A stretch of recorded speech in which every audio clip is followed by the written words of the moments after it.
در عرفان عمل مقدمه علمه، در زندگی علم مقدمه عمله. شما فیزیک میخونی که به کره مریخ بری، شیمی میخونی که ترکیبات شیمیایی انجام عمل کنی، ولی در طریقت و در شریعت نماز میخونی عمل میکنی که چکار کنی؟ که نماز خونده باشی، که معرفت پیدا کنی. در سلوک، در طریقت عمل مقدمه معرفته، ولی در زندگی معرفت مقدمه عمله. من فلان علمو میخونم برای اینکه اجرا کنم، مهندس میشم برای اینکه کارخونه رو اداره کنم. اما در عبادت، در شریعت عمل میکنی که معرفت پیدا کنی.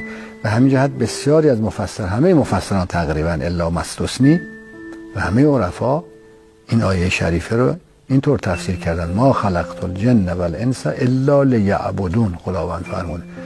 همه مفسرین از ابن عباس تا حالا اکثرا البته مگر استثناء گفتن لیعبدون یعنی لیعرفون. من انسان را آفریدم تا بشناسد. کیو بشناسد؟ مرا که خداوندم.